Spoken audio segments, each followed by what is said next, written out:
Did you guys see that Coronasutra that was going around? No. Yeah, it's Is that a book? Corona-approved positions. Oh yeah. There's no chance of particulate transfer. Like, Yeah. do a lot of them involve paper bags? I don't know where they'd be coming from with this. Like, there's gonna be droplets flying, is all I'm saying. No, listen, you just be naked in the same room at a respectful distance, and you just kind of like, Yeah. jerk off and leave in different doors. It's a real Louis C.K. vibe. Oh. 100%. I understood exactly what you meant when you said that. That makes me sad. Hey everybody, welcome to the Corona podcast. No, I'm just kidding. It's Press X the podcast. From your friends at Cog Connected. I'm Paul. Alongside me today, I have James. Hello, everybody. And I have Rhett. Hello, everybody. And we among us have 0 cases of the coronavirus. It's so glorious. How are you doing, boys? Avoided the roro for another 2 weeks. What can you ask for, you know? I mean, strictly speaking, I have been to a grocery store a couple of times in the last 7 days. Yeah. And have seen people from closer than 10 feet away. So there's a non-zero chance that I have in fact contracted the disease, but more or less the odds seem pretty good. Man, I'm concerned at how angry I'm getting at just the ignorance of other people, you know? I'm walking down the sidewalk the other day and there's a dude blowing his nose like kind of in my direction. What the hell is going on out there? Has anyone coughed directly into your mouth? Not that, but I mean, shit. Yeah, like we what were else at a can you play- say? What else? Yeah, I know. Like, what the hell's going on out there, people? We're not fucking savages, are we? We might actually be savages. Yes. Wait, fair. Wait 2 fucking seconds to blow your nose. You know, wait until I pass. Am I wrong? Is that too much to ask? It might be. If you're wrong, I don't want to be right, Rhett. I don't want to be right. The fucking roro, man. Like, I'm so sick of it. I'm so sick of hearing about it. And like, you got to hear about it. That's the thing. Like, you can't. It's irresponsible to not pay attention. But my God. Yeah. Full disclosure, bad news, Rhett. A lot of our stories today do kind of involve the Rona. Fuck. Yeah. It makes So, sense. It makes yeah. sense. It's what the rest of the world's talking about. So we're here to bring you more of that sweet, sweet roro news that you just can't get enough of. Also, we're going to talk about games because we're not fucking monsters.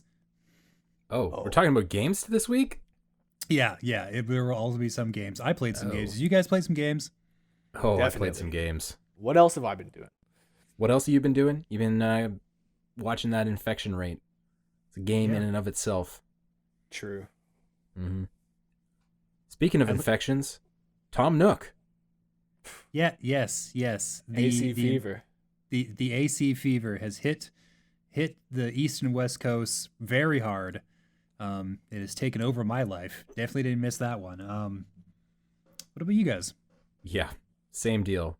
Lot of Animal Crossing. Yeah. Lot of it. Completely addicted to it. I was saying to James before we started that it's a game that I'm finding extremely difficult to put down. You know, it's always just one more thing to craft, one more rock to strike, one more, tree to plant. There's always something to do, and I'm up till 2-3 o'clock in the morning, and I can't put this thing down. There's always one more island to invade too. Yeah. One of our other writers, I just, went to his island. I took all his oranges. I hit him in the head with a net, and then I left. It was amazing. So we are savages. Yeah.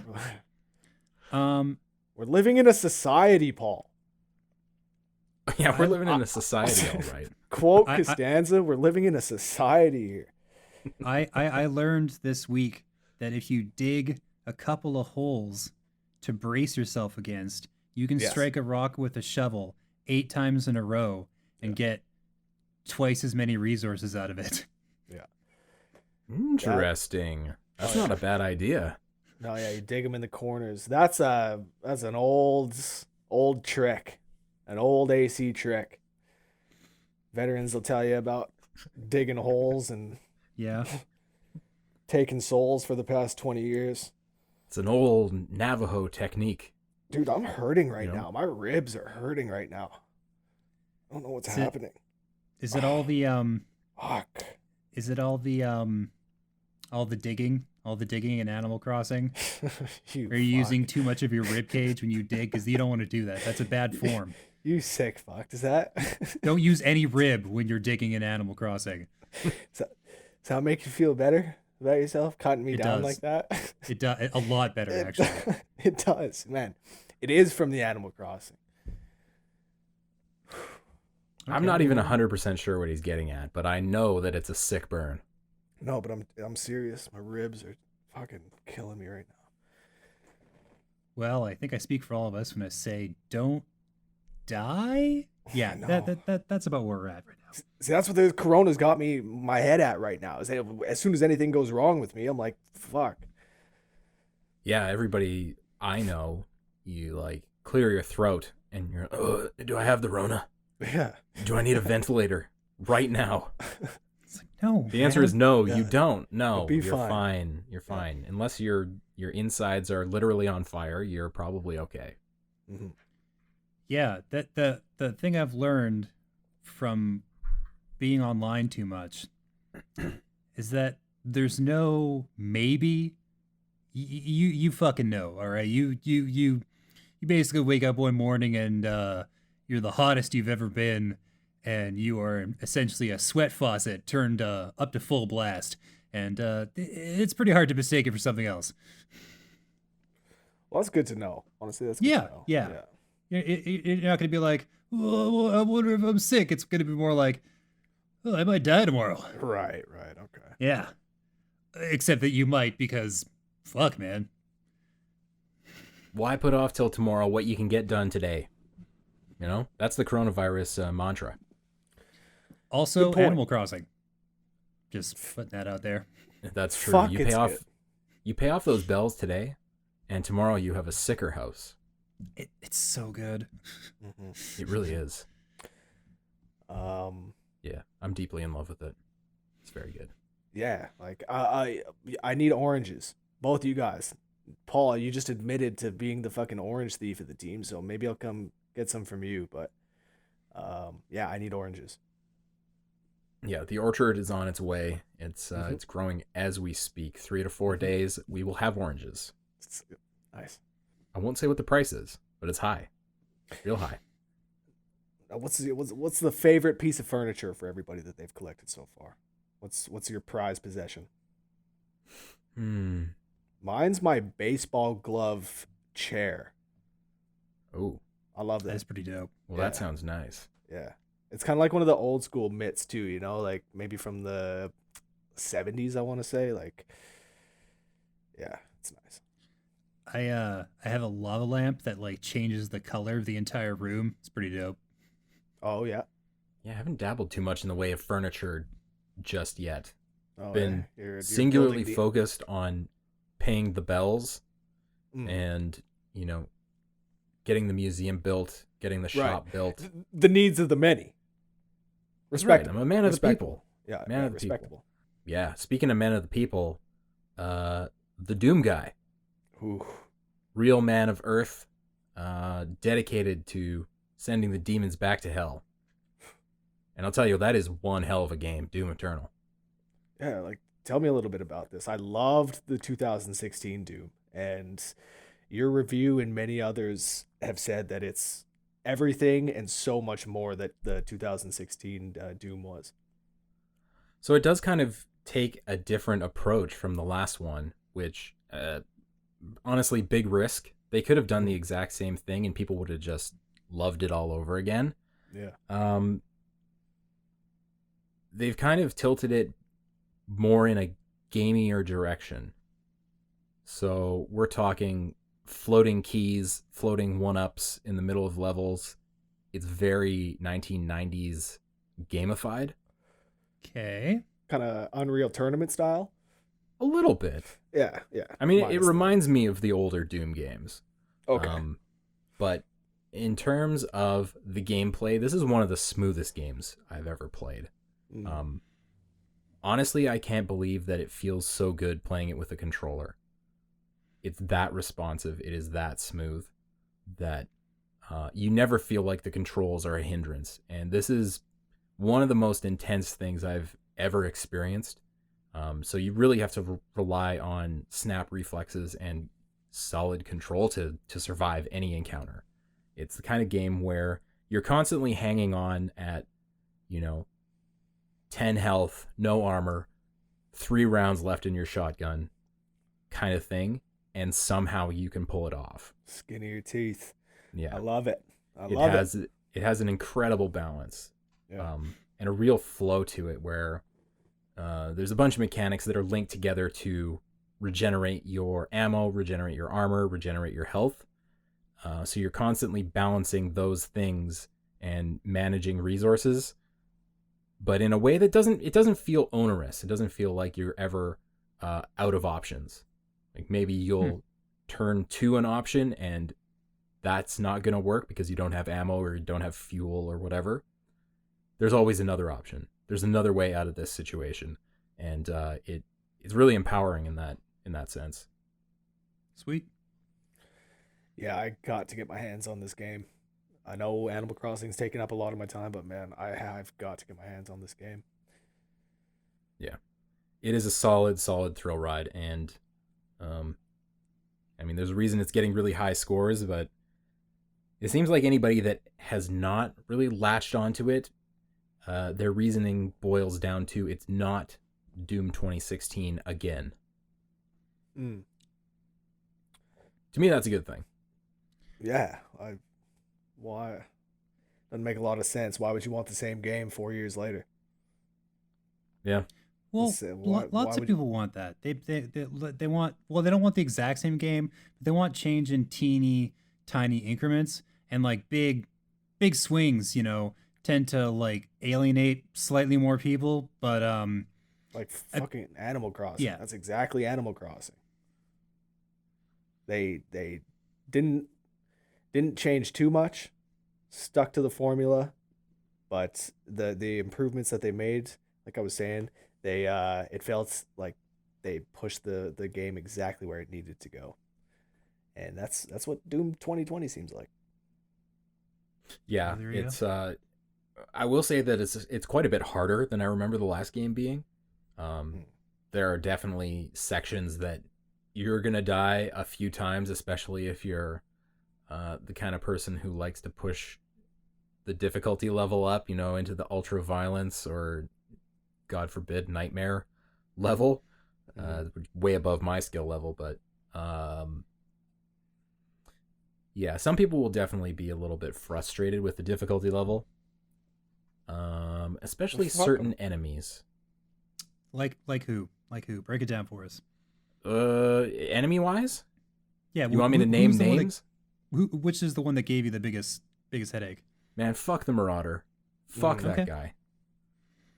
He's got this shield that blocks anything you do unless you happen to be countering an attack. And he has ways to mess you up if you get too close to him.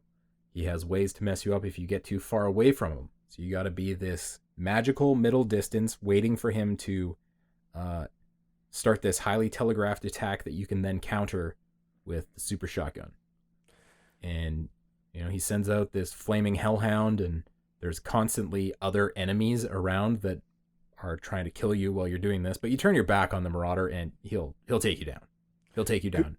Googling Doom Eternal Marauder, the third most searched is Doom Eternal Marauder annoying, so that makes a lot of sense. Yeah, it's fuck this guy. It does feel really good when you do take him down, though. And if anyone out there is having trouble with the Marauder, I urge you to take advantage of the movement options you have. Get moving. And Stay in his mid-range and wait for his eyes to flash green. Yep, that's exactly what the game tells you to do. And yeah, I'm telling you that mid-range is probably about 2.5 pixels wide. Whew. Fuck. Yeah, it's pretty serious. Yeah. But yeah, you get the hang of it. You get the hang of it. It one thing it doesn't really do that great for me is progression. It doles out a lot of points, a lot of coins, a lot of currency to upgrade various things. Like the weapon mods are pretty cool. But upgrading the Doom guy's suit, it's all things that are like, okay, I'll take that, I guess. I hate that shit. There's a few crucial ones like mantling quicker and, you know, your frag grenade recharges faster. But a lot of them I was like, So I just ended up having a lot of coins laying around because I didn't care. Well, it's mostly about your skills and less about your kit, right? Like that's kind of where the focus is. Yeah. Yes, and it's the way that you weave together the various weapons and weapon mods. Each of the weapons has 2 mods. And the nice thing is that each and every one of those mods and each and every weapon has a perfect time to use it.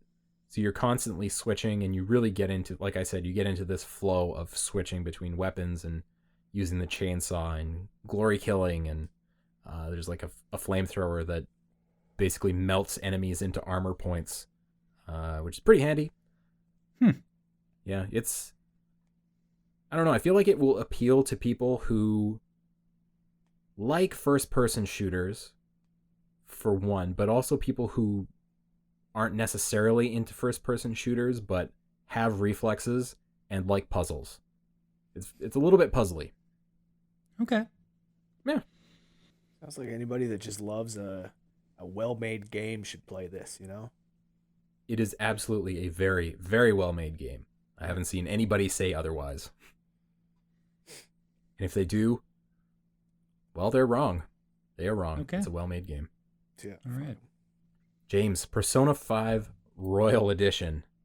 How many 1,000 hours are you into this game? Like 45 or 50, and Have you seen the title card yet? yeah, I've seen the title card. Yeah, good. Okay, cool. It's fascinating stuff. It's real long, but the combat is balanced really beautifully. There's never really a need for grinding, but the fights move so fast you might accidentally end up doing some anyway. And like there's a really intuitive, well-crafted system of like exploiting weaknesses and stuff like that. Essentially, it's the classic Shin Megami Tensei combat system where if you don't exploit the enemy's weaknesses, they will turn around and exploit yours and crush you under their heel. Also, you can recruit them like Pokemon if you tell them the right jokes or like scare them or whatever, or like walk that fine line in conversations. And you can match them together by cutting their heads off in this crazy blue room, and they turn into a single stronger persona, and then you can use that to like wreck shop, and you get better bonuses for fusing them if you've made friends enough with the right people. It's a really weird system, but it all kind of gels together really nicely. And it's big and long, but it doesn't feel like it drags really all that much, unless you're like rushing to try to finish it, in which case every second is fucking agony. But that's a normal reviewer quandary that a person has to face when you do this for a living. It's a great point. But yeah, man, like at every step I've been pretty impressed. Honestly, it's I think pretty well the best Persona game I've ever played, and I've played a few, and probably in my top 5 like Japanese RPGs I've picked up in the last like 3 or 4 years. Oh, really? Yeah, easy peasy, man, easy pickings. Well, I really liked Persona 4, but haven't played 5. This might be the time. I didn't play 5 for the longest time because I was I was intimidated by like the effort and the work that I felt would be involved in getting through it, because it is kind of a time investment. Yeah. But they've done all these little quality of life improvements to the point where like you can optimize your time that you spend, like your little social chunks, without any real headache. And so you kind of know like, oh, well, I should be doing this or I should not be doing this, or like the game will just straight up tell you if you need to improve one of your social stats. But like, you can't really talk to this person properly until you got more guts, or more kindness or more charm. And then you can quite easily build those stats over a period of days. And there's like bonus dungeons you can just wander around in and like rack up gold and experience, and it's just it's really, really, really good. All right. And the story is really fucking potent. Like, I'm generally pretty bored with anime video game writing. Like, I'm usually like, oh, I've seen this story 100 times. This is bullshit. Persona 5, right out the gate, the first major story beat is like a real nasty gut punch where you're like, I'm uncomfortable with this. Okay. It's very like after school special, but in a like distressing way where you feel really bad for these people. What, did one of the classmates get coronavirus? That's deep. That's a deep cut. No. But lots of trigger warning type stuff goes on in the first couple hours, I'll tell you what. Gotcha.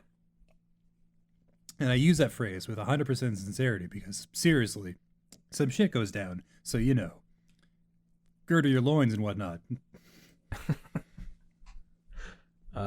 Which one of you has been girdering your loins to play Call of Duty Warzone? Yeah, that's I'm me. very curious. That's me, man. COD's back, baby. I haven't played it since high school, going on a decade at least. It's fucking back, though. Of course, give it to the fucking Rona to shut everything down and have 30 million people playing it, and giving it the the press that it deserves, because the game is good. The map that they've built, I'm not a huge battle royale guy. I like the concept, but I haven't really liked the games that have come out for it. It's like, I think PUBG is, I don't know, I haven't played it too much, but PUBG, I don't know, compared to Call of Duty, it looks and feels a little basic. Fortnite is overrun by 10-year-olds. Yep. Apex I haven't played, I will say, but I don't know, just Call of Duty, it's just more my speed. And this Warzone, this battle royale, the best one I've played yet, and a lot of it has to do with the map. The map actually feels like a city. You're going from the stadium down to the hospital, over to the fucking farmland. You can go out into the countryside. Man, it's good. It's a good time. Pisses me off. Don't get me wrong. Pisses me off. But yeah, if anybody wants to get out there and get a 3-man squad going, we could do that anytime. I'm down. Yeah, I'm down. Yeah. Played quite a bit of Modern Warfare. Modern Warfare is the last one, right? Yeah. Well, Modern Warfare is Warzone. Like, they're the same game, Oh, really? It's the same client. Exactly. Yeah. Exactly. Yeah. This Warzone. So that's the worst thing about Warzone, is that if you haven't bought Modern Warfare, obviously you can download Warzone for free still, but you have to download the entire client. So it's like 100. It's 100 gigs, and you're, Ooh, you have one Jesus map. Christ. Yeah, it's like, man, you might as well just fucking buy the game. It's sitting on your hard drive like a fucking parasite, like the Corona. Yeah. Jesus. So is this But, like its typical battle royale? 100 drop in, Well, one leaves. it's not typical. No, so 150 man first off, teams of Ooh. 3, or they added a solo mode after launch as well. So there's solo and teams of 3, and then the big difference is that when you die, you go to this prison, this gulag they call it, and you're put into this 1v1 gunfight where if you win, you come back into the game. if you lose, you still have the option or the ability to be revived by your teammates. Like you pick up cash as you play the game, and you can go to these buy stations and revive teammates, as well as like pick up loadouts and UAVs, all the typical Call of Duty shit. But yeah, like so death is not the end of the game by any means. There have been a few rounds where like we've died early, you know, in that first like 2-minute sprint where you hit the ground and try and find weapons. Two team members will die early. One guy will be able to escape and revive one of us, and then we'll go on to have like a long run. And yeah, like it's a lot of fun doing that, man. They're onto something with this one. I'm looking forward to seeing what they do with it in the coming year or two. I'm not exactly sure what I'm sure that Warzone would just move over to Modern Warfare 2, which has apparently been confirmed, semi-confirmed, but yeah, we'll see what happens. I'm looking forward to it. Nice. I gotta download that. It's good, man. If you got the hard drive space, it's good. Yeah. Modern Warfare is the best Call of Duty in years and years and years and years and years, so that doesn't surprise me that Warzone is pretty great. The original Modern Warfare was the last Call of Duty I actually bought. It's funny how it kind of came full circle like this. Yeah, so you just move right from one to the other, no gaps. Yeah, 10 years later. All right, COD Warzone. Yeah, get it. Pretty much anybody who's on lockdown is playing it. 30 so, exactly. You should be able to find a game. 30 million people have like logged on in the week since its release. Damn. I think they hit 15 million concurrent players a few days ago or something like that. Yeah. Wow, in one game. So that is the one thing, is that servers are kind of fucked. Don't get me wrong. You get into a few games where like lag becomes an issue. You'll drop out of a few games. Like it is kind of fucked, but yeah. The other thing I guess I can bring up, but I haven't actually played it yet, so I'll have more to say next time, is Half-Life. I'm hearing amazing things. Yeah, I saw the Metacritic score going around today, and wow. Yeah.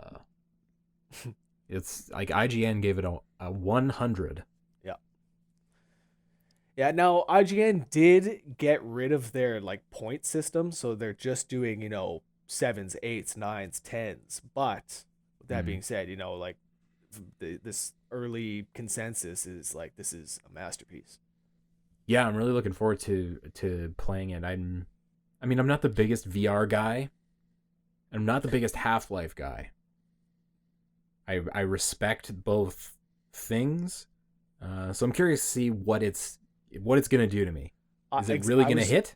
I was gonna say, I'll bet you that this would be one that could potentially convince you. Yeah. Yeah, that's what it sounds like. Sounds like it's a preview for what's to come. VR's had a couple of real killer apps, but it kind of doesn't matter because there's still that teeny tiny several $100 hurdle for most consumers to get over. But yeah, I am curious about it. I also think that even when you get over that hurdle, that $7, $8, $9, $1,000 hurdle, the equipment itself is still sort of cumbersome. Like strapping this big headset on and the controllers and everything. I was saying this months ago, I remember, but VR will truly take off when it's as simple as putting on a pair of sunglasses. Like people, yeah, I really think that the equipment is just not there. People don't want to bother with the setup, and then it's fragile too. Like you can't leave the equipment in sunlight, or you can't leave it, it's, I don't know. There's a lot of room there's a lot of room for growth in that, I think. Yeah, no doubt. Yeah. It's even generationally, it's come a long way. Like compared to the original Oculus Rift, the Rift S is a way better device. It's just easier to get comfortable. It's easier to get, the lenses to appear in focus. That was a thing that always drove me absolutely crazy on playing PSVR games, is the headset has to be at this like micron precision angle in order for things to be clear, which is crazy. 100%. Setup often holds people back from this. You go on Reddit and see people talking about the nightmares that they have setting up camera positions and everything for their VRs. Like it's not the easiest thing to get into. No, definitely not. They needed to get to the point where it's just like one camera, just like on a wall or something, and you just have to be in view of it, or like even less than that, where it's just like all the visual shit is just in the headset itself, and that'll be a big deal. That's the Rift S. The Rift S has that already. It's a great step forward. I feel like I've played with the Rift S actually. There was a demo for some game whose name utterly escapes me at the last E3 I went to. They're like, here's the headset. It's connected to nothing. Just pick up the controllers, put it on, you're good to go. I'm like, this is dope.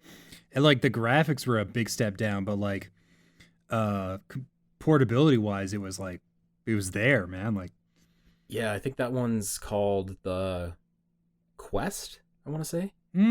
Oculus Quest.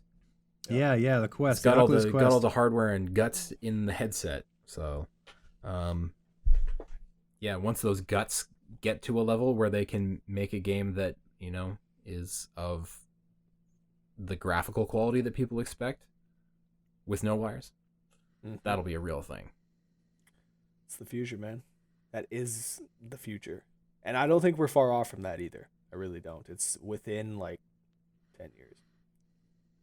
No. Yeah, I could see like PSVR 2 being basically that. Yeah, no, that's a good call. News. People are playing a lot of games. It's kind of like the crux of 80% of news stories that are gaming related this week. Like, didn't Steam hit some ridiculous number of concurrent players? Yeah, it got pretty heavy. They broke their all-time record, which they set their all-time record. I think it was on like a Friday, and then they broke it again on the Sunday or something like that. Yeah, let's see. What's the breakdown? Yesterday, Steam had more than 22 million users on the platform at once. Crazy. And everyone's ISP was crying out for mercy, desperate to meet those download speeds that they promise, yet never can hit even at the lowest of traffic times. So, well, apparently they're wanting to put like data caps or like resolution caps for like streaming quality for certain services in like Europe and shit like that, because everybody's home and it's fucking things up, man. The whole system is completely borked. Yeah, Netflix and Disney Plus have done that already. They probably won't do it North America side, but we'll see. I mean, a bunch of ISPs in Canada changed people's plans to be unlimited data, knowing that people are going to be working from home and just being at home generally, to encourage that, which is unexpected. Yeah. From those money-grubbing sons of bitches. But, I mean, here's a tip. You can call your service provider and just tell them that you got a better deal with another company and you're going to go with them, and they'll fucking match it. For the most part, just be nice about it. They'll match that shit. They will. But you shouldn't have to do that, Rhett. You're getting charged $120. $120 for 150 megabyte internet and 30 cable channels. Getting robbed out here, man. And there's nothing to watch on TV because there's no sports. There's nothing to watch, exactly. Sports are canceled. Yep. The Olympics canceled? Yeah, I mean, that one you could kind of see coming. The Olympics are kind of a like nasty city-destroying monolith that fucking ruins any place they touch down on, so let's maybe take a bit of an Olympics break. What do you say?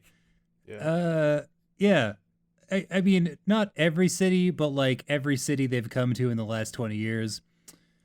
I guess Vancouver's not technically totally ruined. And they were here at one point. Maybe we just recovered since then. But how else will we know who can throw a sharp stick farthest? You get everybody out to your fucking backyard. You pass out the sharp sticks, and then you measure.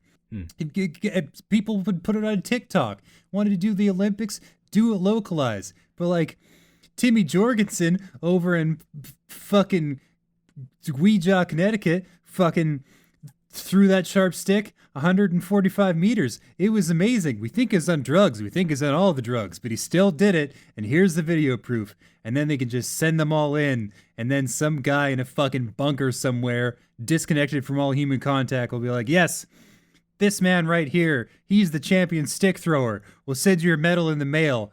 We won't. It's a coupon. It's fine. You win. And we could just do that this season. What do you say? Hey, I feel you, brother. That's why I watch the Summer Olympics, because then you get the events that actually matter, like diving. Okay, how did you land on diving? What was the journey that took you to diving? Like, I get that. Honestly, man, I just thought of well, no, swimming. They swim. They swim in the Summer Olympics. I'm gonna take swimming. Diving's kind of cool. But it's a completely arbitrary scoring system. Is it not? It is. Well, it is. Smallest splash.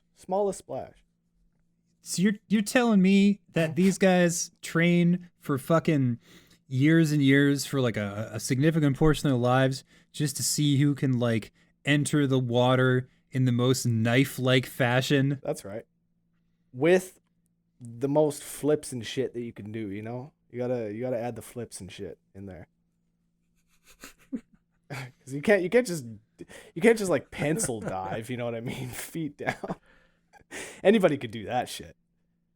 Could you? No. I couldn't. Yeah. We need to do the drug Olympics. I know a lot of people have kicked this idea around, and I understand it's kind of old hat. We've been hearing about this for years. I still think we should do this. Have one Olympics, one time where people can take as many fucking chemicals as they want. Oh, yeah. Right? Yeah, where it's just all like day. All this shit is legal.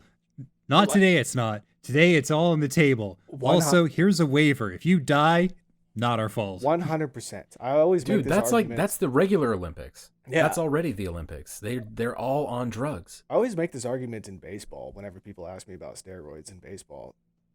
The most exciting time in my life for baseball was when Griffey wasn't using, but when McGuire, Sosa, and Griffey were in the home run race, and McGuire and Sosa were juiced out of their minds. Like, that was the most entertaining time in baseball, when those guys were crushing dingers every game. And I could not agree with you more, James, that an Olympics, an entire sports league that allows the use of PEDs, man, the ratings would be through the roof. Just make it like a fucking Gong Show, too. Mic the players up and you know, uncensored, and oh, God. Now that's entertainment. There's probably a few moral quandaries there. Nah, fuck. What, do you mean how many people would die? Is that what you're saying? Are you saying that the fatality rate would be higher than any sport in the history of sports? Yeah, they'd have to give away an extra gold medal to the country that had the least cardiac related deaths during the tournaments. No. You know? Guys talking shit and crushing dingers. That's what people want to see. I would watch that. I Right? fucking know I would. I know. I wouldn't miss a game. That's why wrestling's so fun, because everybody's on drugs and everybody's on mic. 100%. And wrestling, you want to talk about canceled? WrestleMania is fucked. Wrestling fans. There was a show, one show they did where they performed to an empty audience, and it was fucking haunting. Just two guys in the ring, nobody in the stands, just like emoting at each other, like trying to play off crowd reactions that aren't there. It's amazing. I highly recommend you check it out. Yeah, there's a YouTube video of Stone Cold Steve Austin hyping up the non-existent crowd, and he's like, "Give me a hell yeah." It's just crickets, and he it's hears tough it. to watch. It's tough to watch, man. 2020 sucks. Like, as if you're fucking with Stone Cold Steve Austin now. The fuck out of here. Yeah. Yeah. Yeah. Terrible tragedy. Anyway. Truly. Hey, did we talk last time about the fact that E3 got canceled? Was that a thing 2 weeks ago? No, it wasn't. I think, oh yeah, it might have been dead. We were thinking it might be dead. Yeah. Okay. It's dead. Yeah. It's never coming back. No? I don't You don't think so. so? You don't think so? All right. Well, Not as the media event. no. We're going to have to... It'll be some weird, shitty PAX. I think. Here's what I want to do. Because I'm gonna really miss holing up in a place that's a little too hot and full of a couple too many humans, and I've got too much alcohol in my system.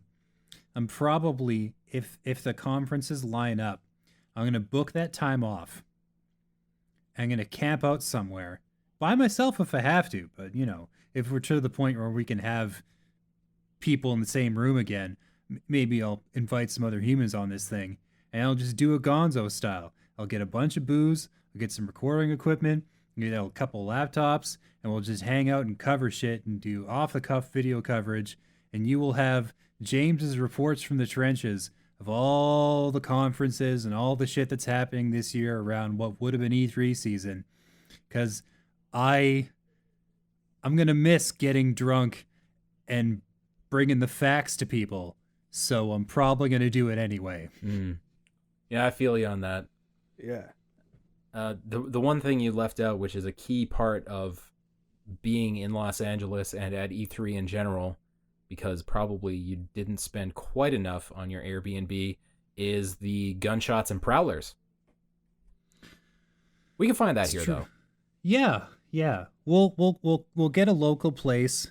We'll hole up there for a few days, make sure it's got a good internet access. There'll be like a few of us with laptops, and we'll all just like cover the conferences and drink and eat terrible food. And then we'll come back from this long weekend, ruined shells of human beings who have gifted the site and the world with all they need to know. They call it the knowledge. Yeah. We're going to ruin our bodies for the good of the gaming public. It's going to be amazing. Love it. Okay. I'm sold. Yeah, I'll fucking do it. Fuck it. What else am I doing? I'm in. Yeah. Approved. Yeah. I guess the next gen console specs are now out and about. Yeah. They're fast. Really fast. Yeah. Like, both systems are great. I was just going to say, I tried my very best to stay as tuned in to the PlayStation conference as I could. But Mark Cerny, bless his heart, does not produce a compelling show. But I mean, it was not really meant for the public. Like that thing that they broadcast live, we weren't supposed to fucking see that. Oh no, that was like, that's full GDC talk. Like, Yeah. Game devs who watched that would have just been slobbering hounds looking at the Tempest engine. That's what I was going to bring up. That's what I was going to fucking bring up. One of the things that I learned from that conference, from what I was able to tune into, was the fact that they're just looking to eliminate load times. And in doing so, they're going to change the way maps and levels are designed, because so many things like staircases and elevators and hallways and shit like that are only there so they can load chunks of the map while they're traveling through it. And if we don't have to do that anymore, then it's going to like, people are going to have to like look at how they design these things in a completely different fashion. And that's kind of fucking exciting. Who doesn't have scarring memories of like traveling on a fucking endless elevator ride to another section of a map just so they could give the system time to fucking load it? Then we could just like bust a door down to their huge booted feet and fucking start laying waste to people on the other side. Like, isn't that the dream? Oh yeah. Yeah, I like how he said very specifically there's certain cases where you would have to deliberately slow it down. for pacing. Yeah. Like that becomes the challenge, is that it's too fast. Which is awesome. I love it. The more you think about it, the more you realize that so much of modern game design is built around hiding loads from players.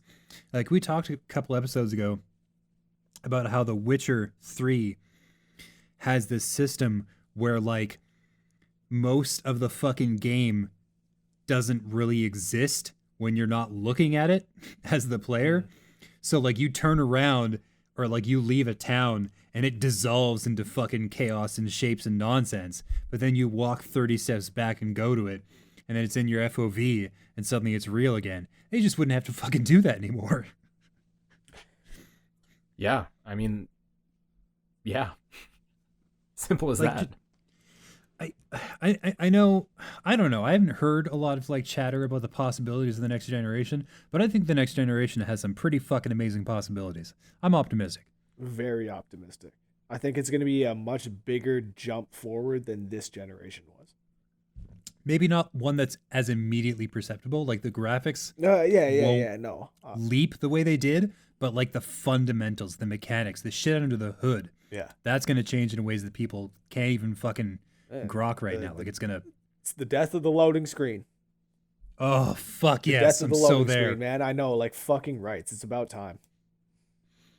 What's really interesting to me is that the positions of the two companies have kind of switched places again.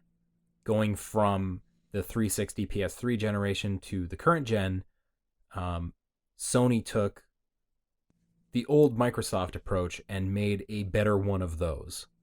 And that did really well. They won the generation. Microsoft, on the other hand, tried to innovate. They innovated the wrong way, and it bit them in the ass. Yeah. And this time, Microsoft is back to their previous tricks of building an extremely powerful one of those. Whereas Sony built a slightly less powerful one of those, but has really invested in more heavily into the SSD and the load speed and the 3D sound technology in a way that might actually pay off. So it'd be really interesting to see if there's another flip-flop, or if Sony just continues to lead the charge because they have gone outside the box in just the right way. Well, on top of the specs I think that Sony also has like the exclusives down. Their exclusives list crushes Microsoft's right now. Yeah. That we know about. But already the established franchises, like, man, I think they far outweigh Microsoft at this point. It's going to be a couple of years before we really see what everybody can actually do with this technology. I think it's different enough in fundamental ways that developers aren't automatically going to know how to grow within it properly. Like, but that's like a normal thing for every new generation. Like the first round of games comes out and it's just like, well, these are fine, but they don't quite have the tool set down yet. But then like a year or two into the 5 generation, the PS5, the Xbox, what the fuck ever, it's gonna be completely wild is what I'm gonna say. Is what I'm trying to say.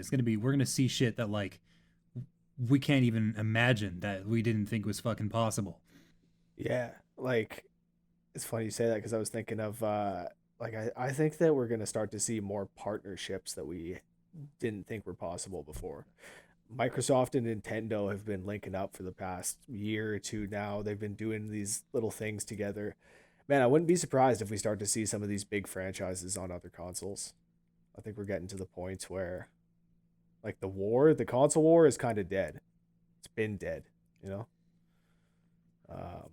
I said when we started talking about the specs, you know, it really doesn't matter what you get at this point. You're going to get something great.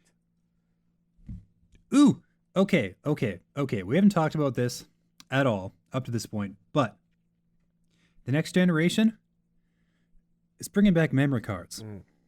Really? And I don't feel like we're giving that enough press attention. I don't feel like enough people are fucking talking about this. We're going to have memory cards again. I loved Well, having my Xbox little will have memory cards. yeah, my little 360 memory card. I loved having that thing, my profile on there, and I could just take it on the go. But these are like chunky ass, big ass, fucking ass things that like, you know what I mean? Like this is a hefty, tangible object that you're like, oh yeah, this is the shit right here. And I for one look forward to what we can do within this play space, or whether people like make crazy nonsense, or if it's just gonna be another fucking proprietary fuckfest where it's like you buy our brand or else it makes your hard drive explode. You know, Classic. But it seems like Sony went way out of their way to make sure that everybody knew that they were using the established standard, and they were fuck yes, they were not doing the Vita thing. Whereas Microsoft is very specifically doing the Vita thing, where you must buy our thing or it's not going to work. Yeah. Oh well, eat dicks, Microsoft, and thank you, Sony, because that was the worst part. That's always the worst part. If you want to expand your memory or like plug in some cool hardware, it's like, oh, you didn't buy the $200 fucking first party brand. Well, then your PlayStation is going to turn bright red and explode. Sorry, bro. Well, I mean, that is kind of the thing that's happening for Sony, because the specs that they require for this expansion, like, they don't exist yet. Like, you can't buy an SSD that has those specs, but that won't be a problem in like a year. When fine. Everything's That's faster fine. than that. So it gets out to the market. Yeah. They'll make it work. It's fine. Yeah. But you got a point, James. Will both consoles have the ability to, like, you know, rip out your memory card and go to your buddy's place and, you know, slam it home and suddenly you're playing The Witcher 5 that they don't own? Like, is that how that's going to work or no?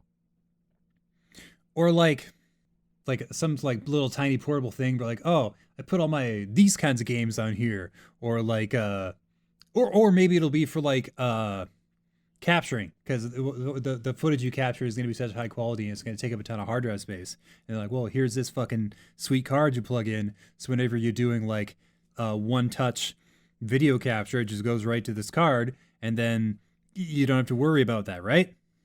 Oh man, that'd be so nice. Yeah. Fuck, capturing is such a pain in the ass right now. Yeah, possibilities, man. They're out there. Making moves. It's going to be good, man. It's going to be good. And that's why I want to have my drunken news weekend in June. I love it. I love the idea. You're preaching to the choir here, James. I loved those days. Yeah. So we're gonna hang back for a minute. We're gonna find out what everybody's schedule is, and if it lines up to a nice little weekend, I'm gonna book the time and we're gonna find a place and do this Gonzo style. I think it'd be all right. Quote Trump: the virus dies in the warm weather, right? Rhett, that's not true. Just because someone You telling me DJT lied to me? someone said that that's the case, it doesn't mean it's the case. You know? But he tweeted it. Oh, he tweeted it. Yeah. Oh. Tell you what, Several times. I will set up a like wash bin full of Sandy gel or whatever, hand sanitizer. Mm-hmm. I'm gonna dunk your whole fucking body there. I'm gonna just rub you down, and we're like, there's no virus on you no more because we fucking killed it. Are we gonna drink nothing but Coronas? Oh yeah, they're 50% off. Yeah, maybe one time for solidarity and then never again. Yeah, we can't cheers though. Yeah, the sales are down because they're not that great beer. All right, that's what's happening there. Yeah, people are finally figuring it out. They stopped buying it and they drank literally anything else, and it was better. Yeah. Then Corona. Yeah, it's fine. It's not great. Corona's not good without lime. Like, there's a reason that they put it in there, you know. But you don't get a lime in the box. No, it's you got to sell your product point. the way you intend it to be consumed. That's a very fair point. That's the bottom line. Yeah. You know, if Xbox sells a new console and it comes with a lime in the box, I'm going to assume that you put the lime on the console. Yeah. And that it plays better. in your eyes to improve the graphics. I don't know. We'll Directly to my 3 retinas. squeezes. yeah, and then it all looks amazing. Keep squeezing until it looks right. Or until you pass out. Either or. Yeah, Microsoft wins either way, honestly. One more thing before we go. In one of our last videos we pushed up, that was like a Let's Play thing where I talked about a game I liked and over footage of the game. People were calling me a bro, and I just want to say one time to our listeners, I'm honored. Yeah. I'm genuinely honored that you would put me in a social group of people so much cooler, I want to say. That doesn't sound right. Anyways, so much cooler than who I actually am, which is a socially maladapted nerd who knows entirely too many things about too many irrelevant topics. And the idea that I come across as a bro is honestly kind of fucking touching. So thank you guys. Bro, we got you. All right. Fuck yeah. You want to watch now? On that note, let's get out of here. Yeah. James is now a bro. We've avoided the roro. That's there's right. another rhyme in there. For and another I 2 can't weeks. think of it. Yeah. I'm a bro. No ro. On that we go. All right. Slim. All right, everybody. This is me. I'm saluting right now. You can't see me, but that's fine. Thanks very much for listening. Take care of yourselves. Take care of each other. It's Paul, James, and Rhett from COG Connected. This has been Press X the podcast. Tune in next time where we'll still be here because we ain't getting the roro. See you later, That's right. everybody. That's right. Well, hopefully. Bye.